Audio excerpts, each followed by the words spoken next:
سڵاو ڕێز بەوە بینەرانی خۆشەویستی تەلەڤیزیۆنی کۆمەڵە. بە یارمەتی ئەڕۆیان یاوکارم لە خزمەندەوەی عەزیزان بۆ پێشکەشکردنی گەشتی هەواڵەکانی ئەمڕۆی پێنجشەممە. سەرەتا سەردی ڕێگرنگترین هەواڵەکان.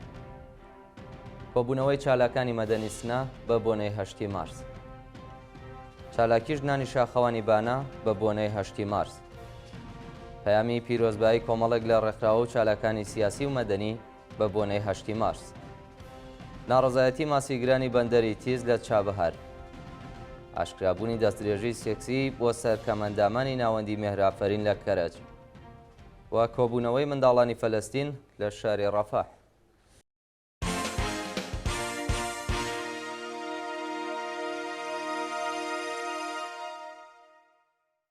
درێژەی هەواڵەکان. کۆبوونەوەی چالاکانی مەدەنی سنا بە بۆنەی 8 مارس. بە پێی هەواڵی گەیشتوو ڕۆژی چوارشەممە 16 ڕەشەممە کۆمەڵێک لە ژنانی ئازادی خواز و بەرابەری تەڵەبی شاری سنا بە بۆنەی 8 مارس سەردانی گڵکۆی گیانبەختکردوانی شۆڕشی ژینایان لە گوڵزاری بەهەژ محەممەدی کرد. بە پێی ڕاپۆرتە بەشداربوانی ئەو چالاکیە لە قەتعی 12 گوڵزاری بەهەژ محەممەدی کۆبوونەتەوە و مەزاری گیانبەختکردوانی شۆڕشی ژینایان گوڵباران کردووە. ئامادەبوانی و مەراسمە پەیمانیان لەگەڵ ئاواتی هەموو گیانبەختکردوانی ڕێگای ئازادی و بەرابەری نوێ کردەوە و بەڵێنیاندا درێژەدەری ڕێگای پەرشان ئازیان بن.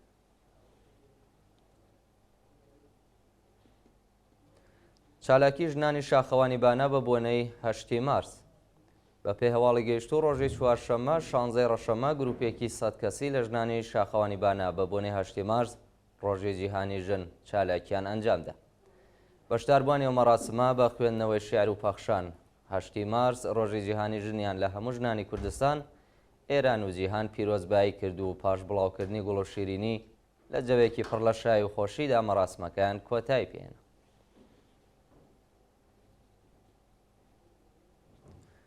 بەڕێوەچوونی مەراسمی 8 مارس لە داوێنی کەوی ئارێز لە شاری سنا.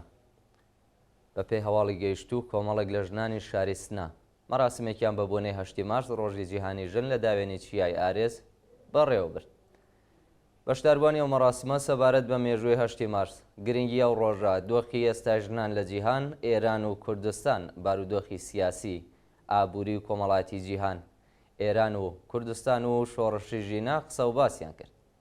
پاشان یەکێک لە بەشداربووان لەسەر دۆخی کارە سەدباری ژنان لەژێر دەسەڵاتی کۆماری ئیسلامی بۆ ئامادەبوانی ئەو مەراسمە قسەی کرد و لە کۆتاییدا جەختی لەسەر ئامانجاوبەشەکانی ژنانی ئێران و هاوکاری و یەکگرتوویان کردەوە.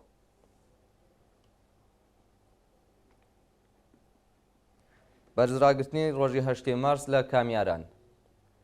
بە پێی هەواڵی گەیشتوو ڕۆژی چوارشەممە 16 ڕەشەممە کۆمەڵێک لە چالاکانی مەدەنی کامیاران بە بۆنەی 8 مارس ڕۆژی جیهانی ژن کۆبوونەوە.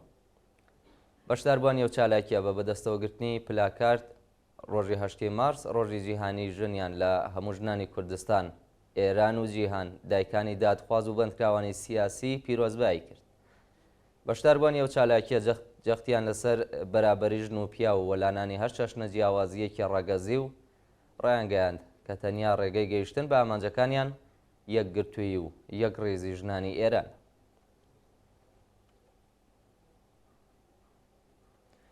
پەیامی پیرۆزبایی کۆمەڵێک لە ڕێکخراوە و چالاکانی سیاسی و مەدەنی بە بۆنەی 8 مارس. لە ڕۆژانی ڕابردوودا کۆمەڵێک لە ڕێکخراوەکانی کرێکاری و مەدەنی، ژنانی بەندکراوی سیاسی، چالاکانی مەدەنی و سنفی لە چەند پەیامی ویدیۆیدا وێڕای پیرۆزباییکردنی ڕۆژی 8 مارس ڕۆژی جیهانی ژن ئاماژەیان بە گرنگی ئەو ڕۆژە و سەرکوتی وەحشیانەی ژنان لەلایەن کۆماری ئیسلامیەوە لە ماوەی 45 ساڵی ڕابردوودا کرد. ئەو ڕێکخراوە کەسایەتیە سیاسی و مەدەنیانە پەیامی پیرۆزباییان ناردووە کە بریتین لە زەینەب جەلالیان بەندکراوی سیاسی، نەرگس زەریفیان چالاکی مەدەنی، ناهید خوداجوو چالاکی کرێکاری، ڕاحلە ڕاحمی لە بنەماڵەی دادخوازانی دەیەی 60، نەسرین جەوادی چالاکی کرێکاری و مەدەنی، پەروین محەممەدی چالاکی بواری مافی ژنان، سارا سیاپور چالاکی سنفی فەرهەنگیان، خەدیجە کیانی زادە بەندکراوی سیاسی پێشوو، ئانیشا ئەسەدوڵڵاهی چالاکی کرێکاری و مافی ژنان، فەرەنگیز مەزڵۆم دایکی سوهەیل عەرەبی بەندکراوی سیاسی، گەوهەر عشقی دایکی دادخوازی سەتار بەهەشتی، سەمانە قاسمی چالاکی سیاسی، شەبنە ماشووری چالاکی مافی ژنان و منداڵان، فەریبا ئەسەدی چالاکی سیاسی بەندکراو لە زیندانی کەچووی کەرەج. پلاتفۆرمی سەندیکا کرێکاریەکانی سوێد وێران نەرگێز ئێلیکایی چالاکی مافی ژنان، تەهمینە حسێنی بەندکراوی سیاسی، فاتمە ڕەحمانی چالاکی سنفی فەرهەنگیان، مەهناز سەڕاح چالاکی مەدەنی، ڕەحمان شابازی چالاکی کرێکاری، مەهناز سەید مرتەزایی بەندکراوی سیاسی پێشوو، ئایدا خاقانی چالاکی مەدەنی، ڕۆزانە خانبەیگی چالاکی مەدەنی، نۆسرەت بەهەشتی معلمی خانەنشینکراو، نەرگز خۆڕەمی چالاکی مافی ژنان، شۆڕای ڕێخستنی ناڕەزایەتی کرێکارانی پەیمانی سەنعەتی نەوت، مریەم بەهاری چالاکی مافی ژنان و منداڵان، ئەسرین دۆرکالە چالاکی کرێکاری و مەدەنی، شۆڕای ڕێخستنی ناڕەزایەتی کرێکارانی ئەرکان سالسی شەغڵە سەنعەتی نەوت و ئەکرەم نەسیریان چالاکی مەدەنی.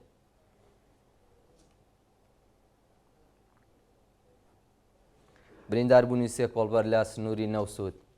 ڕۆژی چوارشەمە و پێنجشەمە 16 و 17 ڕەشەمە سێ کۆڵبەر بە ناوەکانی عەتا حسێنی، ئەفشین نەزەری و محەممەد میرانی بە تەقی ڕاستەوخۆ لێدان و تەقینەوەی مین بە سەختی بریندار بوون. بە پێی راپۆرتی کۆڵبەر نیوز ڕۆژی چوارشەمە کۆڵبەرێکی خەڵکی گوندی بلەبزانی سەر بە شاری پاوە بە ناوی عەتا حسێنی بە تەقی ڕاستەوخۆ هێزەکانی سنووری نەوسود بە سەختی بریندار و بە پێی دوایین زانیاری باری تەندروستی ناجێگیرە. هەمان ڕۆژ کۆڵبەرێکی خەڵکی سەلاسی باوەجانی بە ناوی ئەفشین نەزەری لەلایەن هێزەکانی حکوومەتەوە لە سنووری نەوسود دەست بەسەر و درایە بەرلێدان و بریندار کرا.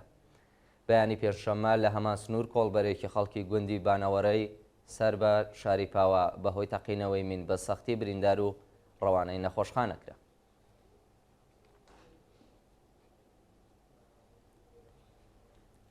بەڕێوەچوونی مەراسمی 8 مارس لە زانکۆی ڕۆژاوای کوردستان. ڕۆژی چوارشەمە 16 ڕەشەمە بەڕێوەبەرانی زانکۆی ڕۆژاوای کوردستان مەراسمێکیان بە بۆنەی 8 مارس ڕۆژی جیهانی ژن بەڕێوە بردو لەلایەن خوێندکاران و بنەماڵەکانیانەوە پێشوازی گەرمی لێکرا. لەو مەراسمەدا سەرەتا ڕێز لە یادی هەموو گیانبەختکردوانی ڕێگای ئازادی و بەرابەری گیرا و دواتر لەسەر مێژووی 8 مارس مافەکانی ژنان، دۆخی ژنان لە ڕۆژهەڵاتی ناوەڕاست، چوار پارچەی کوردستان و بە تایبەت ڕۆژاوای کوردستان قسە و باس کرا. لەی دامەدا گوڵ و خەڵات بە خوێندکارانی کچ بەخشرا و مەراسمەکە لە جێوێکی پڕ لە شای و خۆشی واڵپەڕکێدا کۆتایی پێات.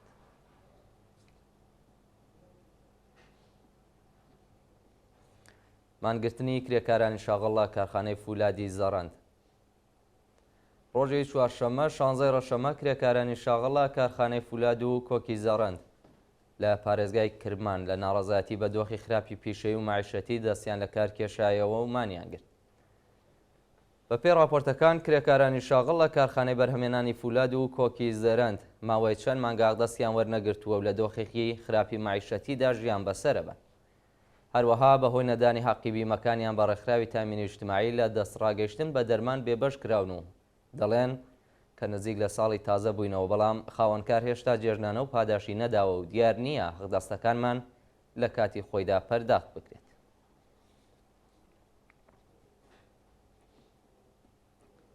ناڕەزایەتی ماسیگرانی بەندەری تیز لە چابەهار. ڕۆژی چوارشەمە 16 ڕەشەمە ماسیگرانی بەلوچ لە بەندەری تیسی چابەهار لە ئاست پێدانی مۆڵەتی سەیدی تراڵ بە شیرکەتە چینیەکان خۆپێشاندانیان کرد، بەڵام هێزانیەکان هێرشیان کردە سەریان و خۆپێشاندەرێک کوژرە. بە پێی راپۆرتەکان سوپای پاسداران ڕێگە بە ماسیگرانی بوومی نادات کە لە بەندەری تیز ماسی بگرن، بەڵام مۆڵەتی فەراقانونی بە بەلەمە چینیەکان ئەدات کە بە شێوەی تراڵ هەموو بوونەوەرەکانی بندەریا کۆبکەنەوە. دانیشتوانی بەندەری تیز پیشیان ماسیگریە و پێداویستی ژیانیان لەو ڕێگەیەوە دابین دەکەن، بەڵام بەهۆی گوشارەکانی سوپای پاسداران سەرچاوی داهاتیان بڕاوە و لە دۆخێکی خراپدا ژیان بەسەرە بن. ڕۆژی ڕابردوو ماسیگرانی بەندەری تیز خۆپێشاندانیان کرد، بەڵام هێزەکانی حکوومەت تەقیان لێکردن و خۆپێشاندەرێک بە تەقی ڕاستە و خۆ کوژرا و چەند کەس دەست بەسەر و بۆ شوێنێکی نادیار گوازراونەوە.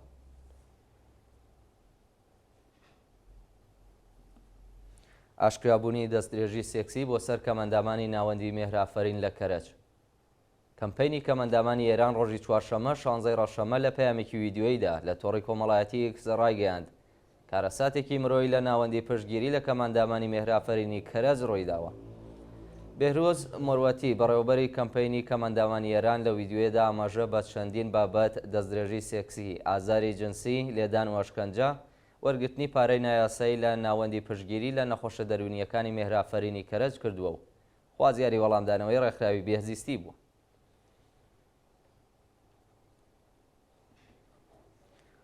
گیان لە دەستدان و برینداربوونی 5 کرێکار لە تاران و سەومعسەرە. ڕۆژی چوارشەمە 16 ڕەشەمە بەهۆی نەبوونی ئیمەنی شوێنی کار 4 کرێکاری بیناسازی لە تاران بریندار و کرێکارێکی شارەوانی لە شارستانی سەومعسەرە گیانی لەدەستا. بە پێی راپۆرتەکان کۆمەڵە کرێکار لە بینایەکی 6 لە تاران کاریان کردووە کە بەهۆی نەبوونی ئیمەنی تەبەقەی شەشەم بەسەر 4 کرێکاری تەبەقەی پێنجەمدا ڕووخاوە و بەهۆیەوە هەر چوارەکەیان بریندار و ڕەوانەی نەخۆشخانە لەلایەکی دیکەوە ئۆتۆمبیلێک لە شاری سەومعسەرە خۆی کێشاوە بە کرێکارێکی شارەوانی بۆتە هۆی برینداربوونی. بە پێی دوایین زانیاریە و کرێکارە پاش گواستنەوەی بۆ نەخۆشخانە بەهۆی قورسی برینەکانی گیانی لەدەستا. لە سێدارەدانی دوو بەندکراوی بەلووز لە خاش و گۆنبەت کاووس ڕۆژانی یەکشەمە و چوارشەمە 13 و 16 ڕەشەمە دوو بەندکراوی بەلووز بە ناوەکانی میلاد گەلووی تەمەن 29 ساڵ و فەرشاد ڕەخشانی تەمەن 25 ساڵ لە زیندانەکانی خاش و گۆنبەت کاووس لە سێدارە دراون.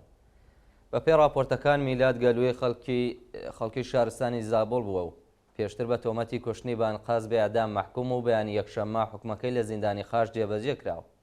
لەلایەکی دیکەوە فەرشاد ڕەخشانی خەڵکی شاری کۆلالەی سەر بە پارێزگای گوڵستان بووە و پێشتر بە تۆمەتی کوشتنی بانقاس بە ئەدام مەحکوم و سزای لە سێدارەدانی بەیانی چوارشەممە لە زیندانی گۆنبەت کاووس جێبەجێ کراوە.